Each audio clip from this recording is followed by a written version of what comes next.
To dine at the French Laundry costs $350 per person for 9 courses. Or you could cook this at home for $369 per portion. Let's cook agnolotti the French Laundry way. To start, remove the ends from 2 sweet potatoes. Place 1 ounce of butter on top, season with kosher salt, and wrap in foil.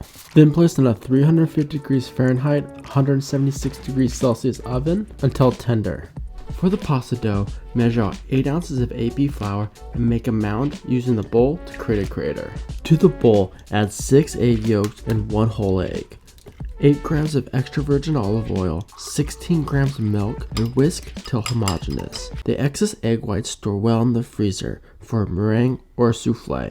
Next, add the eggs into the well. Use a slow circular motion to start incorporating the flour in a little at a time. It is important to keep your egg whirlpool at a moderate speed. Too fast can create lumps. Once you get to the hot mess stage, not a proper culinary term, use a bench scraper to help incorporate in the rest of the flour. This is also the point where you should remove any rings. Don't tell my wife. Then, just kind of smush into a ball. Yeah, kind of like that. Use the ball to pick up any small pieces. All the flour should incorporate in. Then we're going to start to knead, so throw 10 minutes on the clock.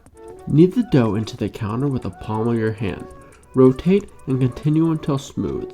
The dough should feel moist but not sticky. Most say to wrap in plastic, but I find that a bowl works well. Let it rest 30 minutes on the counter. Remove the potatoes from the oven and test with a cake tester. It should have no resistance. Slice them in half. Ideally, you want to let them cool down a little bit, but I want to keep my chef hand strong. Place them through a ricer, or you can mash them and pass them through a mesh strainer into a pan, and set aside. Dice 2 frozen strips of bacon. Freezing makes it a lot easier to cut. Add the bacon to the pan on medium heat with a splash of water, which will help render the fat. Once the fat is translucent, turn up the heat to medium-high and cook until the bacon is GBD, golden brown delicious. Strain the bacon and remove any extra bacon fat, which is perfect for cooking eggs in, maybe an egg white omelet. Place the potatoes on the burner and add in the bacon. Season with kosher salt, 4 ounces of butter, and squab spice. Then cool down before placing into a piping bag. To make the squab spice, blend 6 grams white peppercorns, 2 grams ground ginger, 2 grams nutmeg, and 2 grams of cloves and blend it up. This mixture is called quatre épices, or 4 spices in French. In the book, he says to order it, but the spices are common enough to make it at home. Plus, it's cheaper. To make the squab spice, add to a pan 1/4 of a cinnamon stick, 4 grams coriander seeds, 4 grams cloves, and 12 grams of the quatre épices, aka all of it. Toast till fragrant, then blend with 12 grams peppercorns. You could toast the whole spices minus the peppercorns, then blend it all at once, but that would be too efficient. Store the excess in the freezer. Maybe we should cook some squab in the future. Divide your dough into thirds. I did half and it was too much dough for one man to handle. Starting on the first setting, roll the dough through 3 times, folding in half each time. This is called laminating. It helps make the dough smooth. Roll out the dough till you can see your fingers, which is the 5th setting for me. Dust off any excess flour if needed. Then trim off the ends, leaving a 3/4 inch gap on the sides and bottom. Pipe the filling about the width of a penny.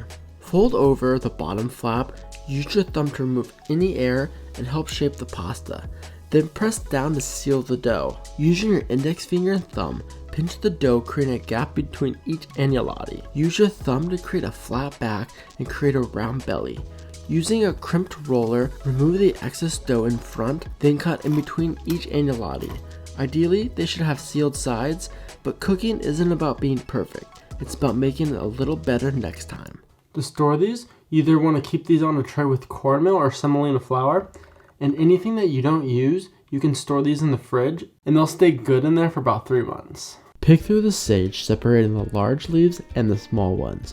For the large ones, which should be around 13 grams, blanch for 1 to 2 minutes. Strain and run cold water over the leaves to cool them down. Squeeze out all of the water and set aside. To make the beurre blanc, add a splash of water to the bottom of the pan and heat up. Add in 8 ounces of cold, cubed butter, a little at a time to help prevent it from, yep, I just broke it.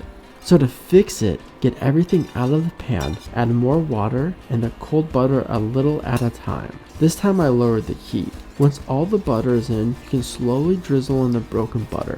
Add in 8 ounces of crème fraîche and set aside. Into a blender, add the sage and blend. Add your sauce into the blender.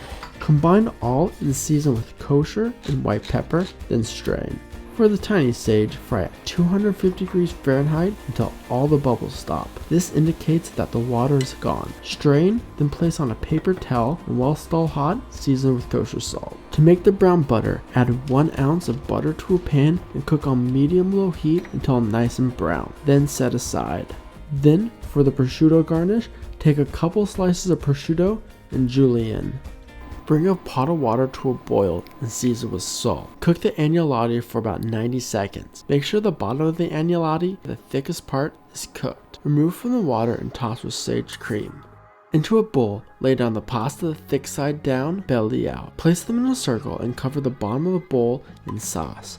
Drizzle around with brown butter. Place down the julienne prosciutto and the fried sage. You can't have a proper tasting menu without a canapé. And that's why you should watch this salmon cornet video next.